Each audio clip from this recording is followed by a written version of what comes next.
నిన్న కేసీఆర్ ప్రారంభం సందర్భంగా మాట్లాడినటువంటి మాటలు కొన్ని బయట్ల మీద మీకు ఎక్స్ప్లెయిన్ చేసేటువంటి ప్రయత్నం చేస్తాను మిత్రులారా. ఫస్ట్ మాట్లాడింది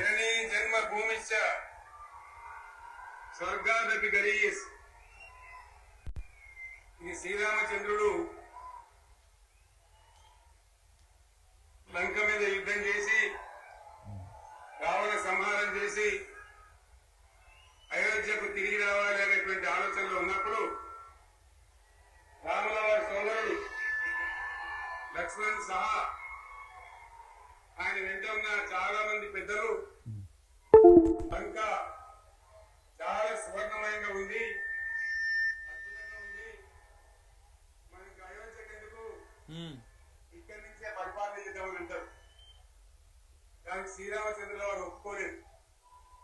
ఆయన చెప్పిన మాట ఏంటంటే, కన్న తల్లిని జన్మభూమిని మించినటువంటి స్వర్గం ఏది కూడా ఉండదు, కాబట్టి మనం అయోధ్యకే తరలిపోవాలని చెప్పి వాళ్ళందరినీ తీసుకొని అయోధ్యకు రావడం జరిగింది.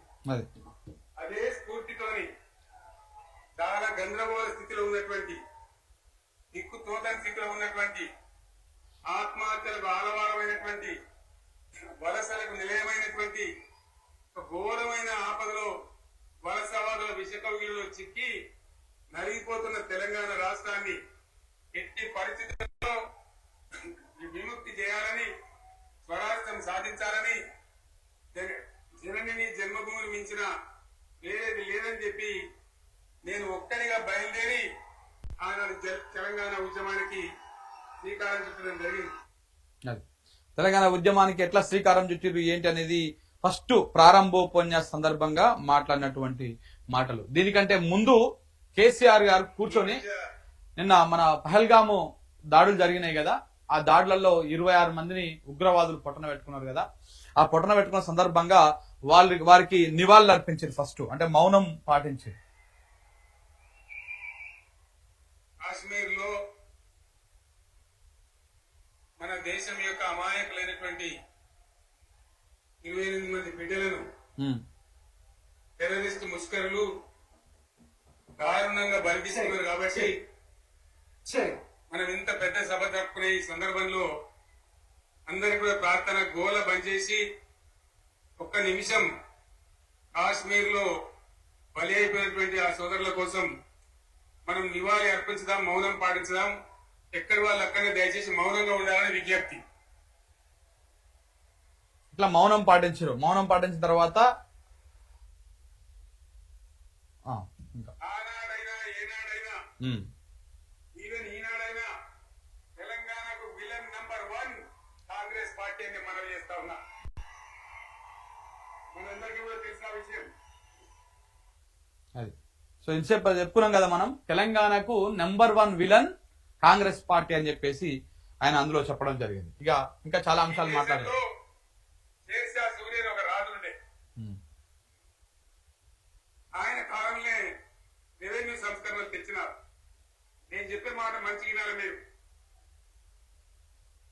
చరిత్ర పొడుగుతో చూస్తే షేర్షా సూర్యు నుంచి స్వతంత్ర భారతం వచ్చిన తర్వాత ప్రజాస్వామ్య ప్రభుత్వాలు కూడా రైతుల దగ్గర రకరకాల శిస్తులు వసూలు చేసినారు, రైతుల దగ్గర డబ్బులు వసూలు చేసినారు, తహసీల్ రకాలు వసూలు చేసినారు, నీటి తీరువాలు వసూలు చేసినారు. కానీ రైతులు చూడాలని వాడు అనుకోలేదు.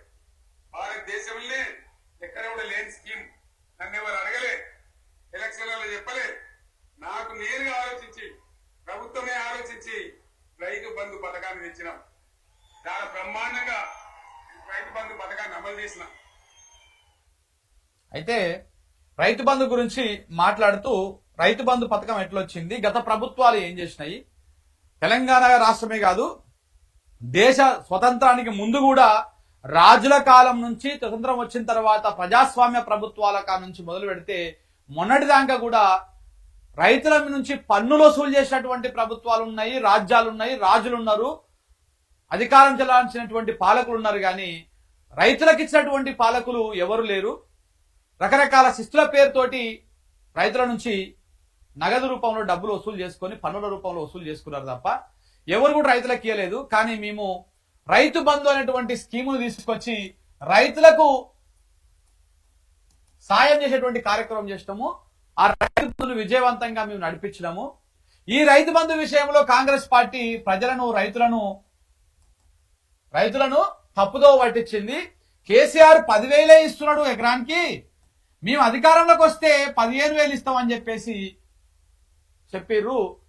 ఈ నమ్మించి మోసం చేసి ఇప్పుడు ఆ 10,000 లేవు, 15,000 లేకుండా మొత్తానికి బురిడి కొట్టించి దాని రైతు బంధును బొందబెట్టిర్రు అని చెప్పేసి నిన్న కేసీఆర్ మాట్లాడడం జరిగింది. నిజంగా కూడా మరి రైతు బంధు చాలా మందికి రాలే. రుణమాఫీ గురించి కూడా మాట్లాడారు. రుణమాఫీ మొత్తం అయిపోయిందని చెప్పారు. ఎంతమందికి వచ్చింది రుణమాఫీ? ఎంతమందికి వచ్చింది చెప్పండి? ఏడనో ఊర్లో ఓ 10 మందికి వస్తే మహా ఎక్కువ, ఓ 10 మందికో 5గురికో. రైతులు ఉన్న మొత్తం ఉన్నటువంటి రైతులల్లా 10% to 20% అంతకు మించి రాలేదు. ఇప్పటికి 60-70 వేలు ఉన్నటువంటి వాళ్లకు, లక్షలోపు ఉన్నటువంటి వాళ్ళకు రుణమాఫీ కాలే. దానికి కారణం ఎవరు? ఈ నమ్మించి మోసం చేసి ప్రజలను ఒక మభ్య పెట్టి అవేవో కార్డులు ఇచ్చిర్రు. 6 గ్యారెంటీలకు 6 కార్డులు. ఆ కార్డులు ఎక్కడ పోయినాయో, ఆ గ్యారెంటీలు ఎక్కడ పోయినాయో, అవి ఇచ్చినోడు ఎక్కడ పోయిండో, చెప్పినటువంటి మాటలు ఎక్కడ పోయినాయో, ఇవన్నీ కూడా ప్రజలు ఇలా గుర్తు చేసుకుంటా ఉన్నారు. సో అట్లా రైతు బంధు గురించి కూడా ఆయన ప్రస్తావిస్తూ మాట్లాడడం జరిగింది. వర్షవట్టి గోల్మాల్ దింపుట్ల కాంగ్రెస్ ను మించిన వాళ్ళు లేడు, అబద్ధాలు దింపుట్ల కాంగ్రెస్ ను మించిన వాళ్ళు లేడు. ఎన్ని చెప్పి ఇక్కడ ఉన్నోళ్ళు దాగరని ఉన్న గాంధీలు, లేని గాంధీలు, డూప్లికేట్ గాంధీలు అంతా ఢిల్లీకి కూడా దిగిరి సప్పట్లు కొట్టి డాన్సులు చేసి స్టేజీల మీద. ఇక్కడ ఉన్నోళ్ళు సరిపోరని చెప్పేసి ఢిల్లీకి వెళ్ళి ఉన్న గాంధీలు, లేని గాంధీలు, డూప్లికేట్ గాంధీలు అందరూ ఢిల్లీకి వెళ్ళి దిగిర్రు, సప్పట్లు కొట్టిర్రు, డాన్సులు చేసిర్రు, స్టేజ్ల మీద బండ్ల మీద ఎగిరిర్రు, పాటలు పట్టుకొని డాన్సులు చేసిర్రు, ఇవన్నీ చేసిర్రు, గోల్మాల్ చేసి గోవిందం కొట్టిపోయారు అని చెప్పేసి చెప్తా ఉన్నాడు. ఒకటి చెప్పిందా ఎంత మొగోడను ఇచ్చినాడు. కాంగ్రెస్ పరిపాలన గురించి చెప్తా ఉన్నాడు అనమాట కేసీఆర్. ఒక సామెత చెప్తాడు. బేసిక్ గా సామెతలు, ఈ చెలోక్తులు, ఉద్యమ సమయంలో కూడా కేసీఆర్ చాలా సామెతలు చెప్పేవాడు, మధ్యలో నవ్వించేవాడు, ప్రసంగం మధ్యలో కొన్ని పంచులేస్తుంటుండే, ఇవన్నీ జరుగుతూ ఉంటుండే. నిన్న కూడా అప్పటి కేసీఆర్ ని ఒకసారి గుర్తు చేసి ఒక సామెత కూడా చెప్పిండు. చూడండి ఇక్కడ మంచిగా ఉంటారు.